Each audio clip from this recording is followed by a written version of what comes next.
Hi.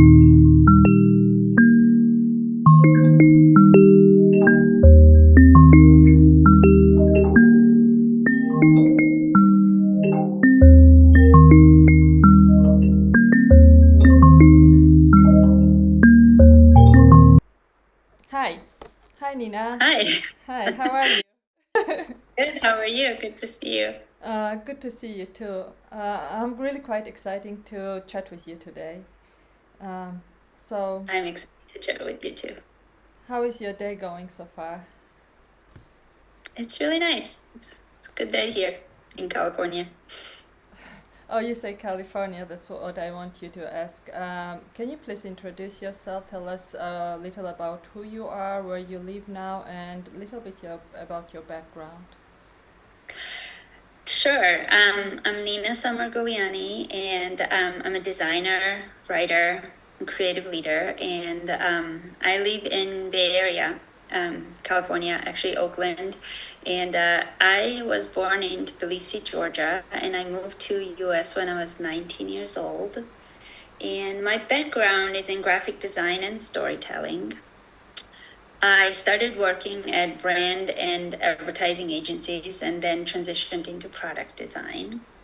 And I have led teams at Tonal and Coinbase and co-founded a fitness app. And currently I advise early stage companies and mission-driven organizations. And yeah, to me, design is something that connects people. It makes everything simpler and life a lot more beautiful. And I just really love doing what I do.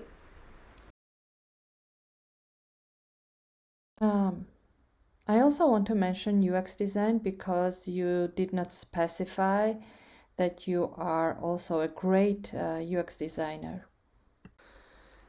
Well, I don't know. To me, design is just a lot bigger than UX and art direction and all those different parts of design. Yeah, I do UX. I mean, it's really just comes down to like, what are you designing? Who are you designing it for? And how are you going to design the product that people are going to fall in love with? And it really seamlessly integrates in their lives. And at the core, that's really what I believe in is designing something that people is good for people and they will use it and it's genuinely something that supports their lives. And UX design is just part of it, you know, really understanding the problem and designing every part of this product experience. So Thank you. So you mentioned you worked with companies like Tonal, Coinbase, and Shimmy. Can you share some highlights and memorable projects from these roles? yeah. So you know, each one of those have their own constraints. And at Tonal, it's all about, I led hardware and software product design at Tonal, research and product design team. And it was such an incredible project. I love Tonal. It's a product that I use it constantly and people just love it. And I think it was all about building and designing a product that's safe to use and it's very inclusive. It's for everybody. And it's also about motivation. How do you motivate people to show up for themselves and work out constantly, and not constantly, but whenever they need to. And just really because motivation is something that people struggle with when it comes to fitness. So designing a product that encourages that. So that's, I think, is something that we worked on a lot. And I loved building the team at Tonal. It was such an fun and exciting thing to do and to be, and how big the product grew and how it delighted people. I just really loved being part of that. And really it's about like, because it was hardware product, everything was all about ergonomics and safety and inclusion. Actually, at the time when I joined Tono, I didn't have experience in hardware, and to be able to learn everything I needed to learn about it and have the guidance from the amazing product designers that we had on the team and really design the next generation hardware product was something that I'm very proud of it, and it's actually patented, and I just loved it. But I think mainly it was about the collaboration between hardware and software, because it's, industrial design team, engineering, UX design, research, all of this, like collaboration between all these teams, I think what created this great product. But in addition to that is research, like really knowing what customers need and what do we need to build and what do we need to design, how do we need to adjust things, how do we make this product as safe as possible when they're working out, because lifting weights, you have to make sure your product is safely designed. You have to make sure the instructions are given in a way that keeps people safe, because people can hurt themselves lifting weights if it's not designed thoughtfully, and a lot of our efforts went into that. Just getting started on tonal and trying to figure out all of the tech? Don't stress, I got your back. Let's start by getting comfortable with Tonal's adjustable arms. The arms move 3 ways. Adjust the angle by pulling the lever in the middle, the height by pulling the lever behind the shoulder, and the rotation by pressing the circular button. Play with them a bit, and in no time, it'll become second nature. Pairing your smart handles and bar control is similar to any Bluetooth device. First, go to your Tonal's interface and locate the Smart Accessories icon. Select Add New, and then click the button on the side of your handles or bar control. You'll see a blue light, and the devices will appear on the drop-down menu. Easy. Rather listen to music than me or the other coaches? Well, I'm hurt, but I get it. From the Settings menu, select the Audio Playlist icon. This will reveal several music platforms to choose from. You can listen to Tonal's built-in radio stations or connect your device to your Apple and Amazon Music accounts. Into a routine and overlook some of the bells and whistles we offer. Here are some of my personal favorites. I think progress tracking is essential to staying on pace with your goals. It keeps you motivated by celebrating your progress while keeping you focused on your next goal. Fortunately, Tonal's mobile app is packed with a ton of different metrics to monitor your growth. Personalized weekly targets will show you how you're tracking your goals each week in a way that keeps you hooked, while your strength score will provide a holistic ranking of your efforts. Did you know you can also make any workout a partner workout if you just hit this little button beside the start button? Partner workouts are a great way to bring accountability and enthusiasm to your Tonal experience. Throughout the program or workout, you and your partner will alternate reps, challenging and encouraging the other on as they go. Oh, thank you, Nina. It is really an amazing athletic product. And I also heard that you use AI. So I wanted to ask how you incorporate AI into your work, or if you are integrated into UX design in general. I use it for everything. I think it's incredible how it's changing and redefining the industry. It's also so unclear at the moment what will change, and it's kind of funny. It reminds me of early days when I first started out, and when I was 19 and I first came to California and I studied internet design and technology, and I found myself in the middle of dot-com boom, and everything was changing and everything was so exciting. I think this is bigger than that, but it's still like it's so unknown, and I'm eager to see how things will evolve and what tools we will have and what we will be, how we will be using and leveraging AI. Today, I use it as much as possible. I use it for brainstorming ideas, for sketching, for really ideating, or writing content, or bouncing ideas. I don't know, I find it incredibly helpful, and I try to use as many tools as possible and test them out just to see what's out there. And sometimes I find them incredibly valuable, sometimes not just yet, but I have high hopes for them, so it depends. But yeah, I mean, ChatGPT is probably the one I use the most. And in terms of tools, I also really love Figma. I use Figma for everything. Yeah. Figma is important for this kind of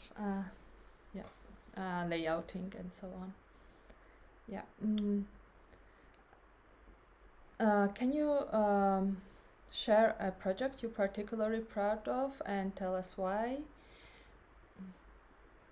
I mean, I'm proud of all the projects I worked at, but currently I'm working on Atlas Daughters, and I'm particularly proud of that one at the moment because I just love the mission and what the company does. It connects, and I think because I love the mission and because of the founder and how well we work together, the product turned out really also incredibly well designed, and the experiences that we're designing. But at the core of what we do is design this beautiful experiences that connects funders with nonprofits around the world.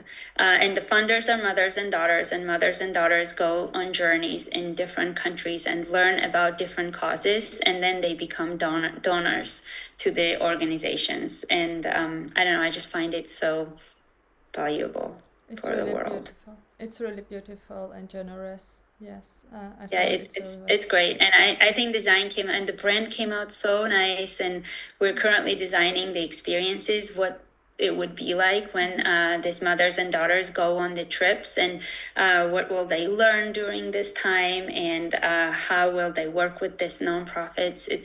It's really great, and I just like every aspect of this.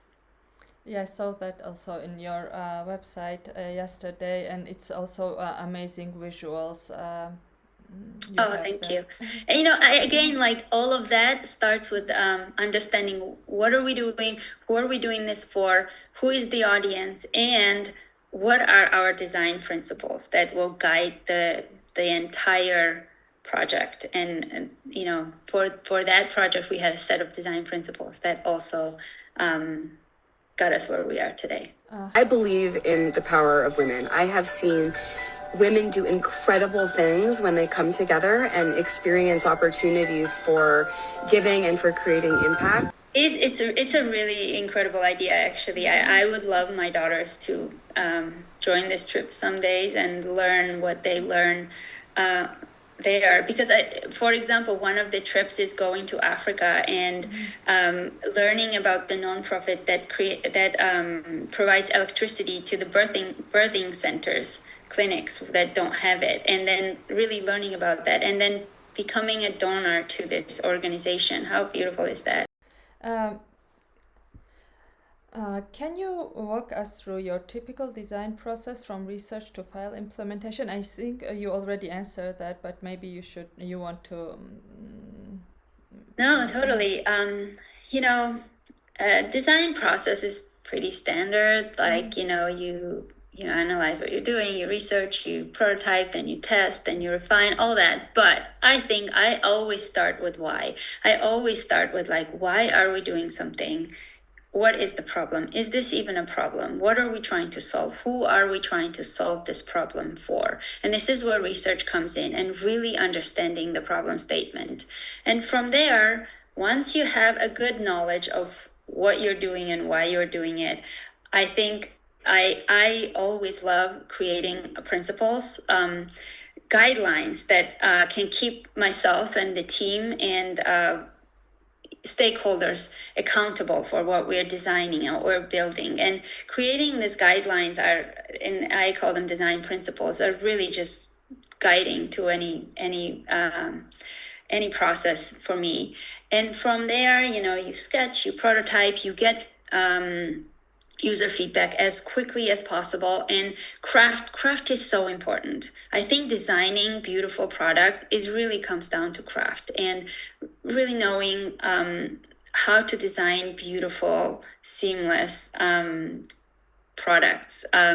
So you refine and you learn as much as possible along the way. Prototype test, and like I said, like, the sooner you learn and sooner you refine, that it's part of the process, the better your product will be. Craft is something that I think is most important for designers. One of the most important things. Craft, curiosity, like innovation, like really staying close to your craft and always evolving the craft, so you can design really amazing products. Is probably the most important. Thanks. And it does include knowing the tools as well.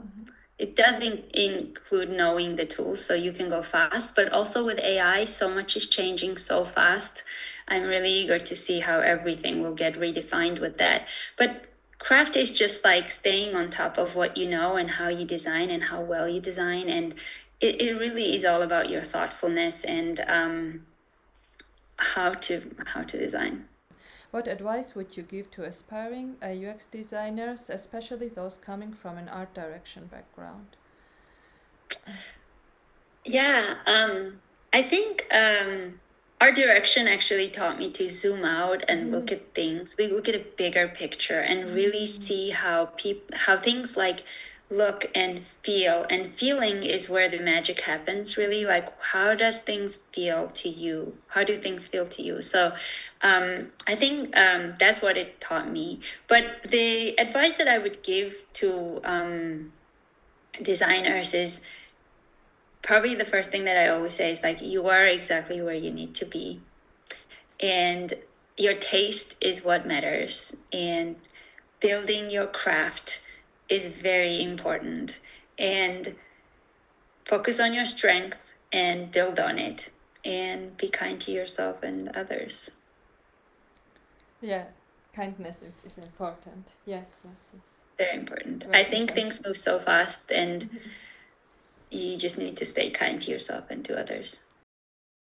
So Nina, next question is how important is typography for UX design? As a designer, I love typography. You know, I love selecting just the right typeface for the brand, but that all happens at a brand level, right? But in terms of UX, yes, it needs to be readable. You know, it has to work within the product, but to me, it starts from the brand. Like, you established it together with the brand. Like, what are the brand principles? Like, what does it need to be? How does it match what you're trying to do? Oh, thank you, Nina. Coinbase visuals are really amazing. And I just want to ask you also about Shimmy, because I heard you used a lot of user experience feedbacks. So also not from the only from adults, but also from children and from entire families. For us, especially, honestly, at every single place I worked with, research is so important. And it's really like, without research, how can you, it's research up front, it's user tasting later on, really understanding the users and like knowing how they're using your product. And user testing sessions are really important, as well as surveys and all of that. But most importantly, it's also like observing the behavioral change and really understanding like what is happening and what is unsaid, because people can say a lot of things in interviews, and you should absolutely take that into consideration, analyze, and see what needs to change based on that. And without that, honestly, you cannot design a product that people will love. It's essential to building amazing products. And but most importantly, I really truly believe it's about like observing the changes in behavior and understanding what are the things that are making them smile that they're not talking about, or what are the things that are frustrating them and maybe also they're not mentioning. So all of that goes into research for me, and all of that informs the product that we build and design.